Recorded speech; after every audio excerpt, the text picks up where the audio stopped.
বিসমিল্লাহির রহমানির রহিম। আসসালামু আলাইকুম ওয়া রাহমাতুল্লাহি ওয়া বারাকাতুহু। প্রিয় দর্শকবৃন্দ, আজ আমরা আলোচনা করব শব রাত বা লাইলাতুন নিসফ মিন শাবান সম্পর্কে। ইসলামে কি বলে, কুরআন ও সহিহ হাদিসের অবস্থান কি। তো আমরা প্রথমত জেনে নেই যে শব রাতের অর্থ কি। শব রাতের অর্থ হলো, এই শব রাত শব্দটি ফার্সি শব্দ।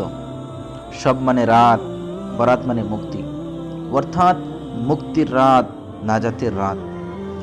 লাইলাতুন নিসফ মিন শাবান বা শব রাত হলো শাবান মাসের 14 তারিখ দিবাগত রাত। অর্থাৎ শব রাত হলো মুক্তির রাত, ক্ষমা পাওয়ার রাত, নাজাতের রাত। এই রাতটি আসে শাবান মাসের 14 তারিখ দিবাগত রাতে। শব রাতের ফজিলত সম্পর্কে হাদিসের মধ্যে এসেছে যে এই রাতে আল্লাহ তাআলা অসংখ্য বান্দাকে গুনাহ থেকে ক্ষমা করে দেন।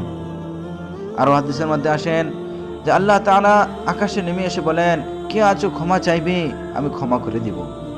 এই রাত রহমত ও মাগফিরাতের রাত।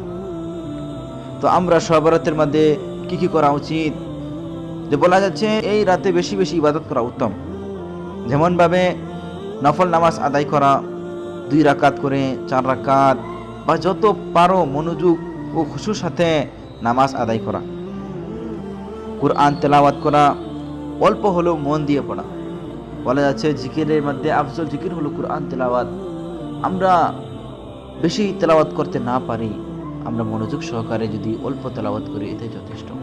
আর যদি আমরা তেলাওয়াত করতে না পারি, যে তেলাওয়াত করতে পারে তার কাছে গিয়ে আমরা তেলাওয়াত শোনা। বেশি বেশি দোয়া ও ইস্তেগফার পড়া। আপনি ইস্তেগফার কি পড়বেন? আস্তাগফিরুল্লাহ, আস্তাগফিরুল্লাহ। নিজের পরিবার ও উম্মতের জন্য দোয়া। দরুদ শরীফ পড়া, নবী সাল্লাল্লাহু আলাইহি ওয়াসাল্লামের প্রতি দুরূদ পাঠ করা। যে কোনো দুরূদ পড়লে হবে।